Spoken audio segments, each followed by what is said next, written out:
अस्सलाम वालेकुम वरहमतुल्लाहि वबरकातुहू।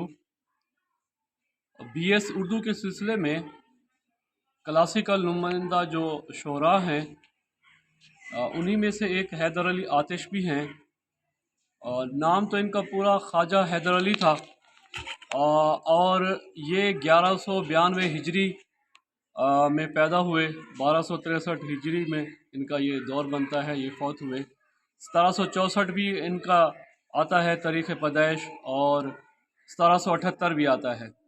1847 में ये फौत हो गए थे। तो कुछ लोग कहते हैं कि नहीं, 1846 में हो गए थे। बहरहाल ये इख्तलाफ थोड़ा सा रह जाता है। ये फैज़ाबाद में पैदा हुए। इनके जो आबा व अजदाद थे हैदर अली आतिश के, वो अरब से बगदाद की तरफ आए थे, और बगदाद से फिर ये हिंदुस्तान में आए, और काफ़ी अरसा ये इनका जो ख़ानदान था वो दिल्ली में रहा। फिर वहाँ से ये लखनऊ में आबाद हुए। यहीं पे ख्वाजा हैदर अली आतिश पैदा हुए। ये इनकी अगर हम शायरी को देखें हैदर अली आतिश की, तो बहुत ज़्यादा एक तो इनकी शायरी में एक गिना, बेनियाजी, यानी जो इनके मिजाज में शामिल चीज़ वो हमें नज़र आती है। कलंदराना रविश जो थी इनकी ज़िंदगी में, इनकी तबीयत में, वो इनकी शायरी में भी नज़र आती है। मोहम्मद हुसैन आज़ाद ने कहा था, इनके जो कलाम मज़ामीन हैं वो बुलंद से खाली नहीं, और तर्ज़ बयां जो है वो साफ़ है, सीधी सी बात को पेच नहीं देते। और ख़ुद आतिश ने भी कहा था, बंदिश अल्फाज जुड़ने से नगूं के कम नहीं, शायरी भी काम है आतिश मिर्सा साज का। तो फ़िक्र रंगीन से लगा इसमें बाग़ आतिश, रुबा सुकून से अलग ये ज़मीं थोड़ी सी। तो आतिश की हाँ अगर हम देखें, जो शायरी है वो तख्लीक के साथ साथ एक मुसव्वरी भी है। ये शायर हैं इलाही या मुसव्विर पेशा है कोई, ये शायर हैं इलाही या मुसव्विर पेशा है कोई, है नक्शे नए नक्शे निराली सूरतें ईजाद करते हैं। बिल्कुल, अगर इनके अपने कलाम को, ये इनका ही कलाम था, तो इनका दावा है अपने हर शेर में है मानी तहेदार आतिश, अपने हर शेर में है मानी तहेदार आतिश, वो समझते हैं जो कुछ फ़हम ज़का रखते हैं। हाँ, ये जो सोचने वाले हैं, जो समझने वाले लोग हैं, वो हमारी शायरी को समझते हैं। ये बात ठीक है कि उनके कलाम में बड़े मानी अफरोज़ी भी है, और जो अगर तहों को खोला जाए तो अरूस मानी के जो हुस्न अंजुमन है वो भी ज़ाहिर होती है। और फिर इसमें जो ये रम्ज़ और इशारियत की जो है, वो हमें इनकी शायरी में भी ये बातें नज़र आती हैं। बहरहाल आतिश एक बड़े कमाल के शायर थे। रिजायत इनके यहाँ बहुत थी। और फिर एक कमाल, इन्होंने एक शेर पढ़ा था, मकीं हर मानी रोशन, मकां हर बैत मौजू है, गज़ल कहते नहीं हम चंद घर आबाद करते हैं। बिल्कुल, ये जो है इनके यहाँ हमें ये चीज़ें नज़र आईं, और हूबहू ये सच साबित हुई। बहरहाल एक बड़ा सवाल ये होता है कि क्या आतिश के शायरी पर दहलवियत का रंग है? तो पहले तो हमें दहलवियत का थोड़ा सा पता होना चाहिए कि दहलवियत और लखनवियत ये दो दाबिस्तान हैं हमारी शायरी में। यानी थिंकिंग ऑफ थाट जिसको कहा जाता है, यानी सोचने के जो ज़ाविये हैं वो दिल्ली वालों के अलग थे, और जो लखनऊ वालों के थे वो अलग थे। मुख्तसर तौर पर यह है, जो दाखिलियत वाली बात है वो दिल्ली वालों में नज़र आती है, और जो खारजियत वाली बात है वो हमें लखनऊ वालों में नज़र आती है।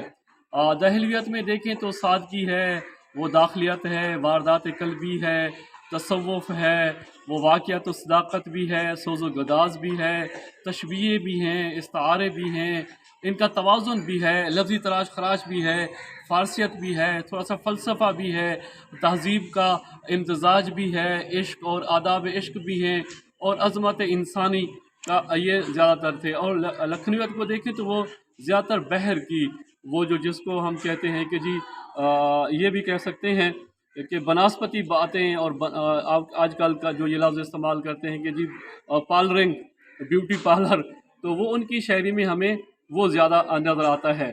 अगर हम देखें तो आतिश ये जो हैं ये शागिर्द थे मुसहफ़ी के, तो उनकी गज़लों में भी उनका ये मिजाज और अपने उस्ताद का जो मिजाज है वो भी हमें नज़र आता है।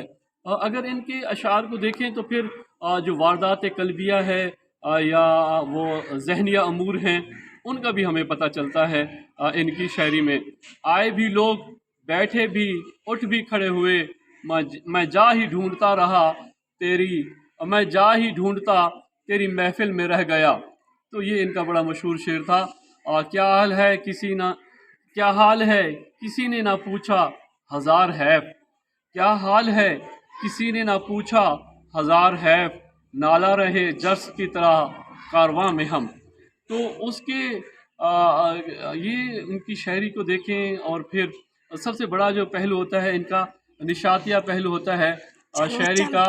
तो वो जो शायरी है इनकी, इनके हमें वो नज़र आती है इनकी शायरी में निशाती पहलू एक रिजायत है। और रिजायत जो है वो इनकी शायरी में भी हमें एक रहा। तो इन बसात का भी इनको शायर कहा जाता है। और इनका बड़ा मार्का चला था नासिख का। और ये सवाल भी आ जाता है कि जो लखनऊ का नुमाइंदा शायर है वो कौन है, आतिश है या नासिख है। फिर इन दोनों का मुआवजना किया जाता है। बहरहाल आतिश की शायरी में देखें हमें दोनों चीज़ें नज़र आती हैं, लखनऊ लखनऊ की चीज़ें भी नज़र आती हैं, लेकिन जो तहजीब है वो हमें फिर नज़र आती है इसके दहलीवियत वाली, वो हमें बहुत ज़्यादा, यानी दोनों दहलीवियत भी है इनकी शायरी में और लखनवियत भी है। और ये दोनों का आपस में इनका एक मिलाप है, जिनकी वजह से एक शायरी ने, गज़ल की शायरी ने ख़ास पर एक नया ढंग पाया, एक नया रंग पाया अपनी आतिश की वजह से। और इसमें देखें, जो अगर हम देखें, एक तसल्ली वाली भी इनकी शायरी है, इन बसात की भी शायरी है, और मंजिल मकसूद तक पहुँचने का भी इसमें इनमें वलवला है, वो जोश है, वो जज्बा है। तो थकें जो पाऊँ, तू तू चल, तू चल सल के बल, न ठहर आतिश, गुले मुराद है मंजिल में, खार राह में है। मकाम तक पहुँची, मकाम तक भी अपने हम पहुँच ही जाएंगे, खुदा तो दोस्त है दुश्मन हज़ार राह में है। किसी ने, ये बड़ा उनका जो था, किसी ने मोल न पूछा दिल शिकस्ता का, कोई ख़रीद के टूटा प्याला क्या करता। तो ये दहलियत वाला रंग था जो इनकी शायरी में भी नज़र आता है, और एक निशातिया पहलू भी नज़र आता है। राह तो इन बसात में भी है।